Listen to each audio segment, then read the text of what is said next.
Kavach project centre of excellence సికింద్రాబాద్లో నా parliament కాన్స్టిట్యున్సీలో రాబోతుందనే విషయాన్ని ఈ సందర్భంగా మనవి చేస్తున్నాను. ఈ ప్రభుత్వము, కేంద్ర ప్రభుత్వము మొదటగా 41 కోట్ల రూపాయలు తాత్కాలికంగా ఇన్ఫ్రాస్ట్రక్చర్, ఆ సెంటర్ ఏర్పాటు కావాల్సినటువంటి ఇన్ఫ్రాస్ట్రక్చర్ కోసం కేటాయించింది. అదేవిధంగా మరొక 274 కోట్లు ఇన్స్టిట్యూట్కి సంబంధించినటువంటి ఎక్విప్మెంట్స్, రీసెర్చ్ యాక్టివిటీ, దీనికి సంబంధించినటువంటి ప్రాపర్ ట్రైనింగు, ఇదంతా కూడా ఆల్మోస్ట్ మరో 274 కోట్లు అడిషనల్గా మరి ప్రభుత్వం మంజూరు చేసిందనే విషయాన్ని మనం చేస్తూ ఉన్నాను. మన యొక్క ఇండిజియస్ టెక్నాలజీతో దేశీయంగా అభివృద్ధి చేస్తున్నటువంటి ఈ టెక్నాలజీ, ఈ కవచ్ డిజైనింగ్ సంబంధిత అంశాల మీద ఈ సెంటర్ ఆఫ్ ఎక్సలెన్స్ కంటిన్యూయేషన్గా విస్తృతమైనటువంటి పరిశోధనలు చేయనున్నది. రైల్వే ఆపరేషన్స్, దాని భద్రత, హై లెవెల్ టెక్నాలజీ డెవలప్మెంట్ చేయడము, అదేవిధంగా రైల్వే డ్రైవర్స్ కావచ్చు, లేకపోతే టెక్నీషియన్స్ కావచ్చు, వాళ్ళందరికీ కూడా క్వాలిటీ యాడ్ ట్రైనింగ్ ఇవ్వడం, ఈ కంటెంట్ తయారు చేయడం, ట్రైనింగ్ సంబంధించినటువంటి పరిశోధన వివిధ విద్యా సంస్థలతో కలిసి రూపొందించడం ఈ సెంటర్ ఆఫ్ ఎక్సలెన్స్ యొక్క ప్రధానమైనటువంటి బాధ్యత రాబోతుంది. ఈ కవచ్ డెవలప్మెంట్ కోసం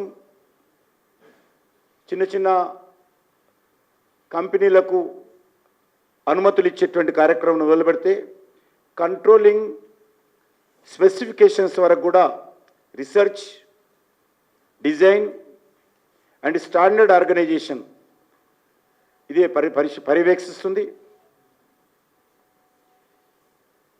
ఇందులో ఐఐటి చెన్నైతో కలిసి 5G టెక్నాలజీ టెస్టింగ్ ఫెసిలిటీ కూడా ఏర్పాటు చేయబోతున్నాం. అంతేకాకుండా ఈ యొక్క సెంటర్ ఏదైతున్నదో వన్స్ ఇది ప్రాపర్గా ప్రారంభమైన తర్వాత, ఎందుకంటే రైల్వే నెట్వర్కు ప్రపంచంలోనే ఈరోజు 3వ స్థానంలో ఉన్నాం మనం, 3rd ప్లేస్. అమెరికా, చైనా తర్వాత భారత్ ఈరోజు 3rd ప్లేస్లో ఉన్నాం.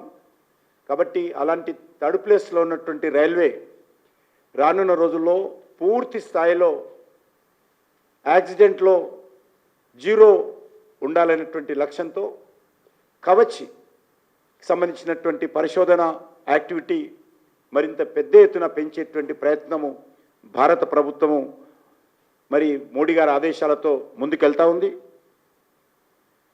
రానున్న రోజుల్లో ఈ కవచ్ను ప్రపంచంలోనే ఒక ఐడియల్ టెక్నాలజీగా, ఒక నెంబర్ 1 టెక్నాలజీగా మనం రూపొందించాలి. ప్రపంచ దేశాలకు అవసరమైతే మన కవచ్ టెక్నాలజీ ఇవ్వాలి అనేటువంటి దృక్పథంతో భారత ప్రభుత్వం కృషి చేస్తూ ఉంది. అంతేకాకుండా ఇందులో ఇంజనీరింగ్ చదివేటువంటి విద్యార్థులకు కూడా ప్రత్యేకమైనటువంటి ట్రైనింగ్ ఇచ్చేటువంటి కార్యక్రమం కూడా ఇందులో ఏర్పాటు చేస్తున్నాం. బీటెక్ విద్యార్థులకు రైల్వే సిగ్నలింగ్ కానీ కవచ్ అంశాలపైన కానీ కోర్సులు, చిన్న చిన్న కోర్సులు ఇచ్చి వాళ్లకు శిక్షణ ఇచ్చి వాళ్ళకు ట్రైనింగ్ ఇచ్చేటువంటి కార్యక్రమం, తర్వాత సర్టిఫికేషన్ కూడా ఈ సంస్థ ద్వారా మరి ఇంజనీరింగ్ విద్యార్థులకు ఇవ్వబోతున్నాం అనే విషయాన్ని సికింద్రాబాద్ కేంద్రంగా మనవి చేస్తూ ఉన్నాను. అదే కాకుండా మరి Mahatma Gandhi institute of technology Hyderabad MGIT ఉంది, దాంతో కూడా ఒప్పందం కుదుర్చుకున్నాం. Madan Mohan Malaviya university of technology Gorakhpur ఆ సంస్థతోటి, అదేవిధంగా MBM యూనివర్సిటీ జోధ్పూర్, ఈ 3 విద్యా సంస్థలతో కూడా రానున్న రోజుల్లో మరి ఈ యొక్క కవచ్ ప్రాజెక్ట్ సెంటర్ ఆఫ్ ఎక్సలెన్స్తో కలిసి పనిచేయడం కోసం ఈ సంస్థలతో కూడా సికింద్రాబాద్ కేంద్రంగా ఉన్నటువంటి ఇంటర్నేషనల్ ఇన్స్టిట్యూట్ ఎంఓయు కుదుర్చుకోబోతుందనే విషయాన్ని కూడా ఈ సందర్భంగా మనవిస్తున్నాను. ఇప్పటికే మరొక 10 విద్యా సంస్థలు దరఖాస్తులు పెట్టుకున్నాయి. ఈ 3 కాకుండా ఈ 10 విద్యా సంస్థలు కూడా ఈ ఎక్సలెన్స్ సెంటర్తో కలిసి పనిచేయడానికి ముందుకొచ్చాయి. ఆ విషయంలో కూడా ప్రాపర్గా దానికి సంబంధించినటువంటి అధికారులు విశ్లేషణ చేసి నిర్ణయం తీసుకుంటారనే విషయాన్ని కూడా ఈ సందర్భంగా మనవిస్తున్నాను. ఇది 2వ ఇన్స్టిట్యూట్ అయిపోయింది.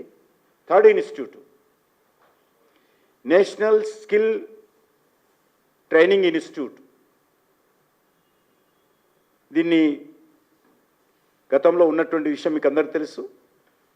ఇప్పటికే దేశంలో వృత్తి విద్యా కోర్సులకు చాలా సంవత్సరాల నుంచి కూడా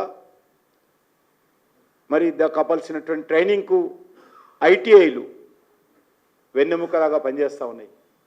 1950 నుంచి కూడా ఈ ఐటీఐలు పనిచేస్తూ ఉన్నాయి. ఇలాంటి కీలకమైనటువంటి ఐటీఐలు ఏవైతే దేశంలో ఉన్నాయో వాటిని మరి పూర్తి నిర్లక్ష్యంగా ఇన్ని సంవత్సరాలు ఉన్నవి అంటే ఉన్నట్టుగా నడిపించాను తప్ప అందులో విద్యార్థులు ఆకర్షించడం కానీ, అందులో ప్రాపర్ ట్రైనింగ్ ఇవ్వడం కానీ, దాని ద్వారా సర్టిఫికెట్ పొందినటువంటి వరకు పూర్తి స్థాయిలో గౌరవం లభించే విధంగా మరి చర్యలు లేకుండా ఉన్నది. అందుకే నరేంద్ర మోడీ గారు దీనిపైన దృష్టిని కేంద్రీకరించి ఈరోజు ఐటీఐల సంఖ్యను కూడా పెంచేటువంటి ప్రయత్నం చేయడం జరిగింది. గత 3.5 సంవత్సరాలుగా మరి 47% ఈ యొక్క న్యూ ఐటీఐలు వృద్ధితో ఐటీఐల సంఖ్య ఈరోజు 14,615 ఐటీఐలు ఈరోజు దేశంలో పెరిగాయి. ఇందులో ప్రభుత్వం తరఫున 3,316 గవర్నమెంట్ ఐటీఐలు ఉన్నాయి. మిగిలిన ప్రైవేట్ ఐటీఐస్ ఉన్నాయి. 681 జిల్లాలలో దేశంలో ఈ ఐటీఐలు పనిచేస్తూ ఉన్నాయి. ప్రతి ఏటా ఈ ఐటీఐలో చేరుతున్నటువంటి వారి సంఖ్య 14,40,000 ఉండింది. 2014లో 9 లక్షలు ఉండేది. ఈరోజు అది 14,40,000కి చేరింది. కాబట్టి మనము ఒక డెవలప్డ్ కంట్రీగా, వికసిత్ భారత్గా 2047 ఏదైతే లక్ష్యంగా పెట్టుకొని మన దేశం ముందుకెళ్తా ఉందో ఈ లోపల ఈ ఐటీఐలను కూడా పూర్తి స్థాయిలో అప్గ్రేడ్ చేసి దేశ అభివృద్ధిలో ఐటీఐల యొక్క కీలక పాత్ర పోషించే విధంగా చర్యలు తీసుకోవాలనేది కేంద్ర ప్రభుత్వ లక్ష్యం. అందులో భాగంగానే ఈరోజు 60,000 కోట్ల రూపాయలతో ఈ ఐటీఐలన్నింటిగా అప్గ్రేడ్ చేసి ప్రాపర్గా దానికి కావలసినటువంటి న్యూ టెక్నాలజీ కావచ్చు, నేటి అవసరాలకు కావాల్సినటువంటి ఆధునికమైనటువంటి కోర్సులు కావచ్చు, దానికి కావాల్సినటువంటి ఎక్విప్మెంట్ కావచ్చు సమకూర్చాలని చెప్పి కూడా నిర్ణయం చేయడం జరిగింది. ఆ దిశలోనే ముందుకెళ్తా ఉన్నాం. ఈ ఐటీఐల అప్గ్రేడేషన్ కోసం ప్రభుత్వం చేస్తున్నటువంటి యాక్టివిటీ కోసం 5 సెంటర్స్ దేశంలో మరి ఈ యొక్క ఏర్పాటు చేయబోతున్నాం. అందులో ఒకటి హైదరాబాదు, ఒకటి భువనేశ్వర్, 3వది Chennai, 4 Kanpur, 5 Punjab Ludhiana. National skill training ఇన్స్టిట్యూట్లో ఐటీఐలకు సంబంధించినటువంటి శిక్షణ ఇచ్చేటువంటి టీచర్స్కు ప్రాపర్ ట్రైనింగ్ ఇవ్వడము, ట్రైనింగ్ ఫర్ ట్రైనర్ లాంటి అనేక మౌలిక సదుపాయాలు ఈ సంస్థ ద్వారా రాబోతాయి. ఇది హైదరాబాద్లో ఏర్పాటు చేయడము, దేశంలో 5 సంస్థలు ఏర్పాటు చేస్తుంటే అందులో ఒకటి హైదరాబాద్లో రావడం అనేటువంటిది చాలా సంతోషకరం.